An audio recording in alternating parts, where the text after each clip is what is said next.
But the thing about men is that they don't understand is that women are not asking you to do something out of your character. We're asking you to look within, fix yourself, fix yourself.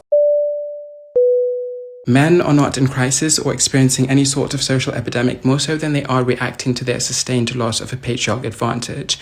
This is the first generation of men experiencing what it's like to exist without that systematic advantage, and there is a widespread inability to cope with that reality. The thing about men is that they don't understand is that women are not asking you to do something out of your character. We're asking you to look within, fix yourself, not just for us, for yourself. Yeah. So you can feel better. So you can feel better, because when you feel better, you wouldn't emulate hate. Men don't understand that when they project that hate that they have for us, it's just hate for themselves. I know that there are some people that like to disparage this space, but I do think that there's a sociological experiment playing itself out. When you hear someone like Leslie Jones essentially say that men, without any qualifiers, need to become better people, do the work to become quote unquote socially acceptable, what she's essentially saying is that the correct gender is getting it right from birth, and there's another gender that needs to do work in order to come into compliance. An idea that has bounced around this space for a good while and has started to permeate the general spaces of not just social media, but even traditional media, is the fact that many young ladies want to be equal to the elite 10% plus men and don't really see the other 90% of quote unquote average men as worthy of being equals to. That those men need to do whatever it takes to get into that top 5, 10, 15% of men. Otherwise, they are not worthy of even attention, and that they need to quote unquote do the work. The World Cup is teaching me something absolutely astounding that I must share with you all. I don't hate men. I hate American men. That's what it is. What we've seen in the last decade or so is that many of the restaurants that represent places where the quote-unquote average guy can take the quote-unquote average young lady out on a date and have a good time for a date night have begun to disappear. And the reason for that is very simple. A shift in attitude on behalf of men and women. My second dues is that I'd expect my male friends to actually pay for my maintenance. So now, No. this segment is called "Who the F Do You Think I Am?" I know friends that have been paying for their female friends' maintenance. So now MJ on the back leg joint, you know. Leaning on you. Is that right? Okay, yeah, huh? Hey, what y'all let him shoot? What? I only missed one shot. That does not make me sorry. On the board, and certainly shoulders a lot more of the blame than he should. You can see here how the Warriors are going to guard him. Draymond Green playing down in the middle of the lane. Remember, there's no 3-second defense if your guy... Black men are the hardest group of men to date. Black men that marry black women get a divorce rate that's at 100% higher than the average. Black men that marry white women are at a 200% divorce rate increase. Black women that date non-black men are anywhere from 20 to 44% less in divorce rate. Why am I saying this? I'm saying this because most black women are dating and marrying black men. Unfortunately, because black men are less educated and some, systematic prejudices, racism, discrimination, black men are not making as much money as probably they need to be. But also, they're making less money than black women. So, and this is the only kind of racial group where this happens. And so, it is very hard to find a black man that is making more than you. Okay, yeah,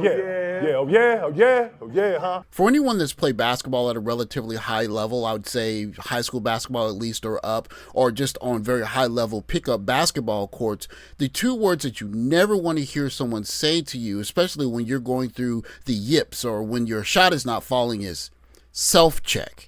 Essentially, that's what's happening here with Russell Westbrook. I don't think you can make that shot, so I'm going to make you look silly until you prove that you can hit it. And that's why I think these restaurants are closing down. I'm 28 and I have one child. I'm a Christian woman and I have not had sex in over a year. And I'm now saving myself for marriage. The response I get from men is, you already have a child. My generation of Christian men in the dating realm has P in it. Should I date older or what should I do? There he is, the man, the myth, the legend. Billy C, baby, Bill Cartwright. Bill Cartwright, the late game secret weapon of the Bulls.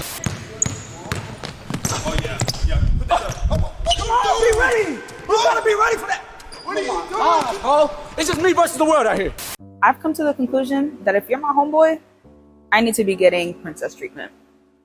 This should be like a pre-trial or like a pre-game, if you will, before you get a girlfriend. Hey, watch out, let him shoot. At the line, which is the worst free throw percentage by anyone in the league.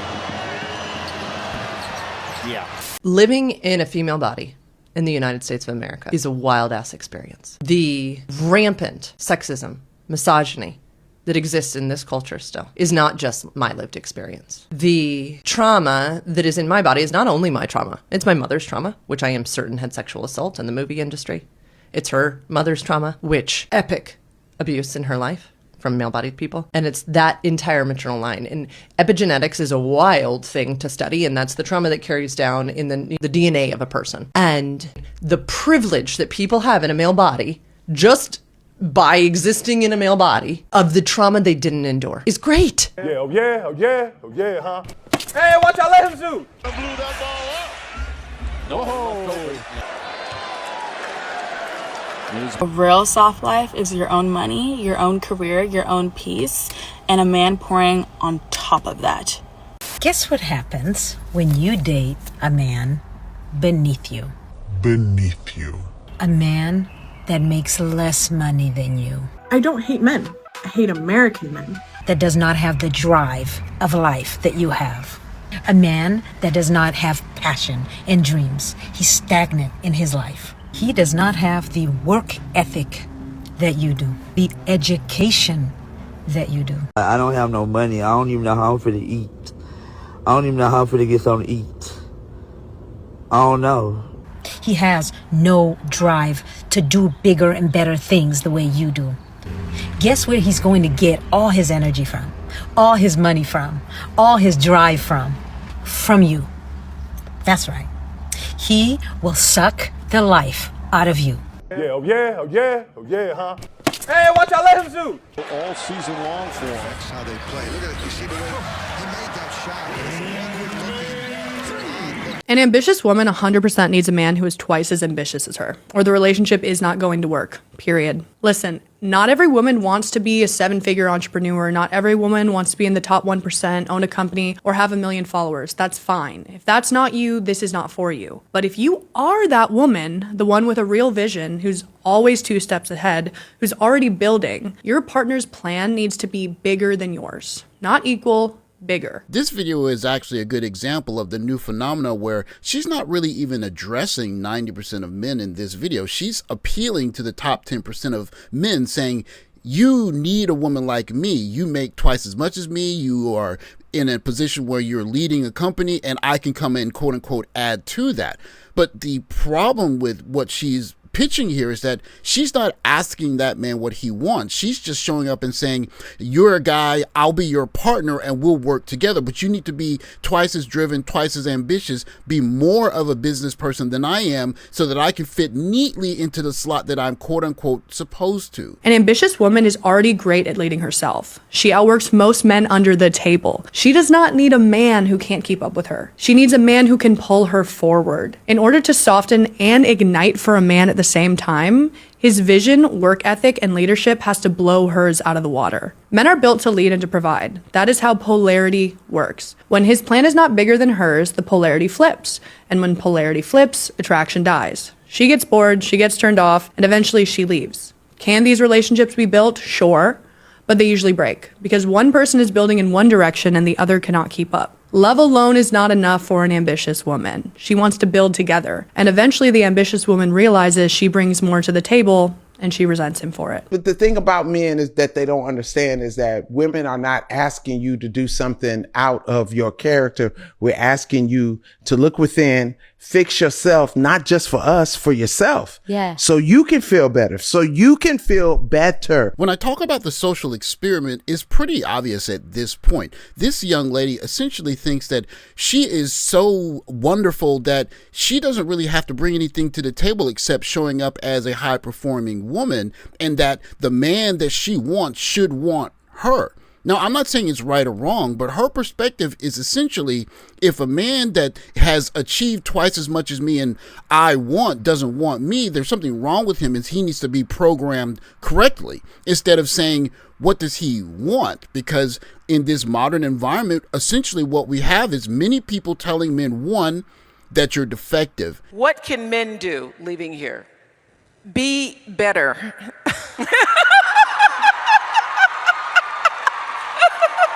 Be better at everything. And that two, you don't have the right to really want anything. In fact, you need to just plain out be a better person from what you were born as, because you were born as an oppressor, even us as black men. Be better fathers. Men can be better husbands. Do the dishes. Don't babysit your children. You don't babysit your own children. Be engaged. Don't just think going to work and coming home makes you a man. Privilege that people have in a male body, just by existing in a male body, of the trauma they didn't endure, is great. Is really great. I don't want any of us to go through the type of experience, the making self smaller, that people in female bodies, not only raised in religious systems, had to. I am saying, fuck this that has mistreated people in female bodies. Be better. Be better. Be better. Be better. Yeah, oh yeah, oh yeah, oh yeah, huh? Hey, watch out, let him shoot. Up short. You see him. That shot right there has got a hitch in it. That's one of those lane violation shots right there. Men are not in crisis or experiencing any sort of social epidemic, more so than they are reacting to their sustained loss of a patriarchal advantage. This is the first generation of men experiencing what it's like to exist without that systematic advantage, and there is a widespread inability to cope with that reality. Because in addition to providing men with material advantages, patriarchy provided a framework for male identity that didn't require much effort to access, so a man's value was substantially derived from his maleness itself, meaning that an average man didn't need to be particularly socially competent or professionally accomplished to secure social and financial stability. Nowadays, women generally have more economic independence, so it's no longer an economic necessity to attach themselves to a man. Nowadays, women are generally more educated. Women generally have more agency over their lives and bodies in a way that is legally protected. And with all of this, social expectation has shifted toward demanding as much from men as has been previously demanded of women. Men are reacting to this shift. Consequently, they are in crisis. I think in a way this woman is partially correct in that men have changed behavior. When I say men, I'm talking about the non-10% of men, the men in the middle of the bell curve. Men have changed behavior, but I wouldn't say it's because of a crisis. There's this kind of bill being sold that there's this male loneliness epidemic, but if you look at the lives of quote unquote average men for basically history, there hasn't been a lot of steak and potatoes for those men. It's been very difficult for those men. You had to live very difficult lives in order to have an average subsistence. And what many young ladies seem to believe the history of the average man is some kind of almost royalty, almost, where an average man got a lot of help from a woman that he didn't really deserve. And what we're seeing now is a growing number of men saying, oh, you think that being an average man is beneath you? Cool. Self-check. There he is, the man, the myth, the legend. Billy C, baby, Bill Cartwright. The radical feminists who hate men so bad, they have no clue how much they are actually helping men. Because thanks to the hate that they have towards men, today even the average man is now having conversations about female nature, about how mean, how evil women can be.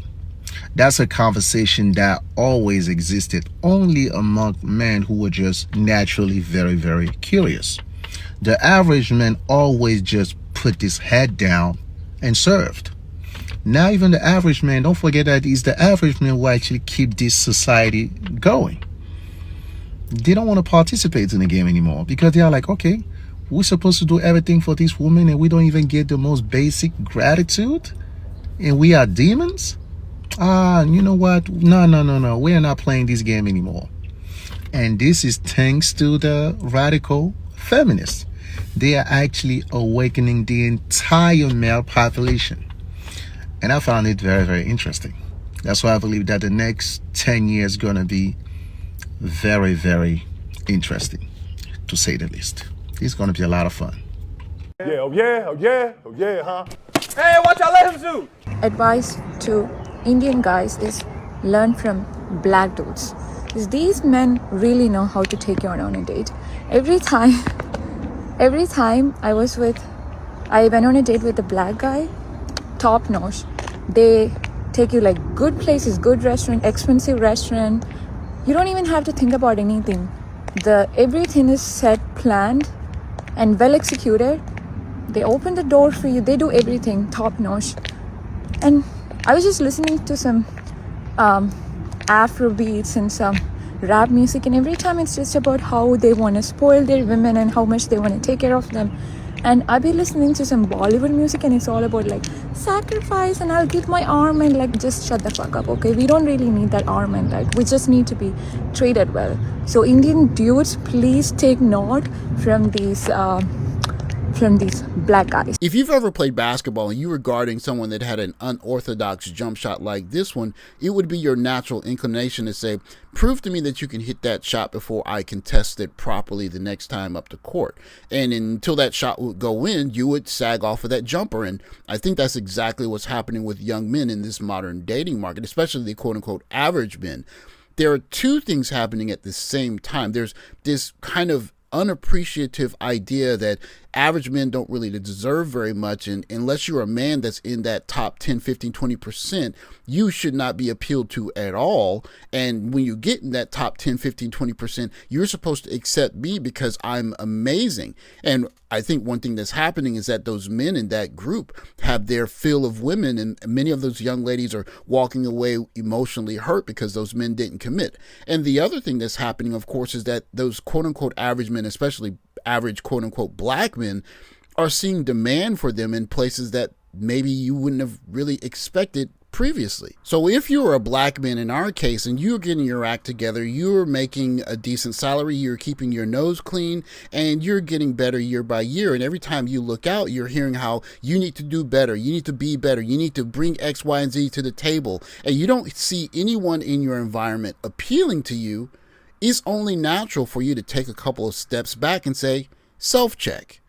And that's exactly what I think is happening now. You have, instead of this male loneliness epidemic, you're having men saying, well, I don't have to choose anyone. I don't have to choose to be with someone right now if that's not the person I want to be with. And it doesn't really matter how much noise is going on around me. If young ladies are saying I have to bring X, Y, and Z to the table, I can't want anything. She might have children. I have to accept her children. She's saying that she's going to make me wait until marriage when the children are running around the house and the baby daddy is still calling, taking care of the kids, or still even having her coming over and they're having fights. Or even if the woman is a very high achieving woman and she's saying, I don't want to be equally yoked with you. I want you to be a better businessman, make twice as much as I make, and I don't want you to touch my money, and I'm not going to cook or clean or anything for you. As a matter of fact, you should be happy because we're quote unquote partners, even though you're better than me. You're just going to get guys saying, how about I just wait and I'll make a decision later on this relationship thing if I make a decision at all. That's essentially what the self-check is. Now, I don't know how the feminist young ladies are going to deal with this down the road, but one thing we are going to see is this begging on the internet is going to get worse. And guys are going to look at it and see it for what it really is. The idea that being an average man is some kind of great, wonderful thing is not what it's all cracked up to be. Father's Day, birthdays, Christmas. If you're alone and you don't have a girlfriend or a loving mother, those days pass like regular days for regular men. And I don't think that regular quote unquote women are ready for that. Thanks for watching. Like, subscribe, comment below, catch the next video. Take care, guys.